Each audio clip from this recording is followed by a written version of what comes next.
Hello, this is Julian with Coffee Reviews, and today we'll be reviewing the El Floripondio Natural Process Bolivia from BlendIn Coffee Club. And there's the tin right there.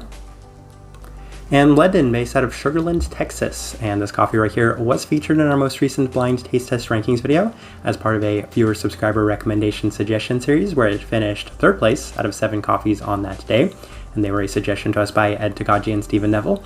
So shout outs to and thank you to Ed and Stephen for the suggestion. And this is BlendIn's second time being featured on this channel, as we had previously reviewed their Maizi, a wash processed Chinese coffee that was also featured in that same blind taste test video. But this coffee right here is definitely the coffee that caught my interest most, given that it is both a Bolivian coffee as well as the Batian variety. And the 2 Bolivians and the 1 Batian that I did review last year all ended up in our top 10 coffees of the year list. So it's safe to say that the expectations for this coffee were pretty high. We'll see if it lived up to those expectations, as this right here is day 22 of this coffee. And BlendIn does have a recipe on their website. It is a 16:1 water to coffee ratio brewed at 92 degrees Celsius.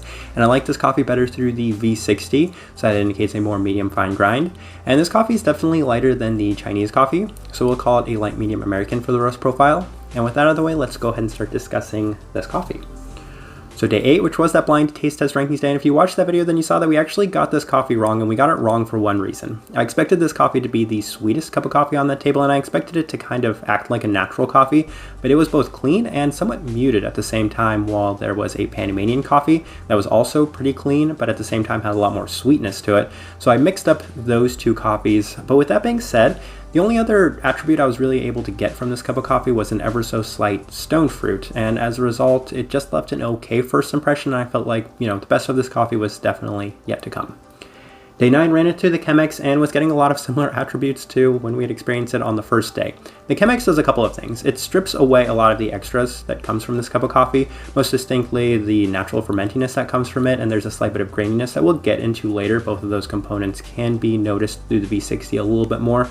But it still remains a pretty slight cup of coffee in general, slight candy sugar and slight stone fruit. So I was getting a little bit more sweetness from this cup of coffee on this day, but not too much else worth noting. Day 11 cup is still marked by its cleanliness, so we had adjusted to BlendIn's recipe, and as a result, is still just a somewhat muted cup of coffee in general, but was getting a slight bit more of the natural fermentiness. And the biggest takeaway I had from this day was that some sort of adjustment needed to be made, because this cup of coffee was coming out somewhat hollow still on this day. Day 14, still struggling to get something more direct from this cup of coffee, but at this point it became exceptionally sweet. And that's something I wanted to highlight, as I was feeling a lot more of the natural fermenty taste that was coming from it. But in addition to that, what became the most dominant aspect of this cup of coffee, a really strong artificial sugar taste. And they have listed on here a cotton candy flavor note, and that makes sense to me given that cotton candy is very artificially sugar tasting. And as a result, it was just super sweet, and we were still getting a really clean cup, so it's just been an interesting cup as it's super clean and super sweet, relative to what it is anyway. Day 20 came back to this coffee with an extended bit of rest, heightened focus, back to BlendIn's recipe, and feeling a bit more direction today at this point, finally. It's still a relatively clean cup of coffee in general. This one obviously brewed through the V60, but starting to notice a fair bit of grain. And at this moment, this coffee reminded me a lot of previous Eugenioides coffees that we had, which is a very expensive variety, and I've had a number of them, and those coffees always seem to remind me of 2 things, M&Ms and kind of grainy cereal. And that's the 2 things I was kind of taking away from this, as those are both artificially sugary tasting things, and that's what this cup of coffee was super artificial sugar tasting. And the fermentiness almost created this crunch berry like cup. So crunch berry cereal was the most accurate descriptor I have for this cup of coffee. It's what I've had for previous Eugenioides coffees, most notably one I had from Archetype back in the day, and can see the tiramisu, as the cup does have this ever so slight kind of coffee desserty taste to it. The cup is better structured on this day. I'm able to pull out a lot more from it. It has a lot more focus, and it's just kind of an interesting way that this cup went. All right, let's go ahead and put up the tasting wheel, if I can find my mouse. Let's go ahead and put up the tasting wheel so you can see what we were getting. All right, and this tasting wheel definitely does look different based off of Chemex and V60, but just in one major factor, actually in a couple major facters. But let's run through what we have on this tasting wheel right here. So we have 2 level 5s, 1 for the sweetness and 1 for the finish. And that's definitely the case when brewed through the V60, but the finish actually bumps down 1 when brewed through the Chemex. So it doesn't have quite as lasting of a finish, but the sweetness is definitely justified there at the level 5. Now, they don't have any berry flavor note listed on the packaging itself, but given that this coffee reminded me of a crunch berry cereal, that's why the berry fruit is as high as it is. And I think maybe the best way I could kind of link it to the flavor notes that they have listed on there is maybe the cotton candy. It's like an artificial sugar berry to it, but it definitely does have a berry component to it. And then we have a slight bit of stone fruit, which we had been previously mentioning. It was one of the first things we picked up from this cup of coffee.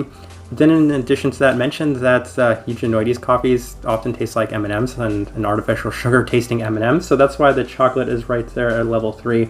But where the Chemex would really set itself apart is that it would strip away a lot of these other things. It doesn't have any smokiness, it doesn't have any bitterness, it doesn't have any savoriness, and the cleanliness is on the higher side of that level 4. But for the most part, this is the way that the tasting wheel looks for the V60. I just get a lot more depth and flavor to the cup of coffee through the V60, and that's why I like it through that brew method a little better. But other things worth noting, acidity pretty low, body really low, even for being brewed through the V60. So that's something else worth noting. But this cup should really be marked by 2 important things. The fact that it's as clean as it is, and it is as sweet as it is, because I think that really is what set this cup of coffee apart from any other cups of coffee that we have, from something that is, well, natural in general. Alright, so my overall thoughts and impressions of this coffee. This was a tricky one, and given that we only had 100 grams of this cup of coffee, it was really hard to kind of pinpoint exactly the direction in which this coffee was going, and to kind of get a really nice representation of what this coffee was supposed to be. So I don't know if I necessarily got this cup of coffee right, but it definitely reminded me of that Eugenioides variety, which, as mentioned, is a very expensive variety. So from that sense, this coffee tastes like a very expensive cup of coffee. But I want to kind of emphasize that I actually don't particularly like the Eugenioides variety. I've always felt that the artificial sugar taste that comes from it is a little off-putting. So this one wasn't necessarily my favorite cup of coffee, but I mean, for what it's worth, it acts like a very expensive cup of coffee. Type of person I would suggest this coffee to, I feel like if you really enjoy the sweetness, like the artificial sugar sweetness, then this would be a really good fit for you. If you previously had the Eugenioides coffees, this kind of feels like a cheaper version of those coffees.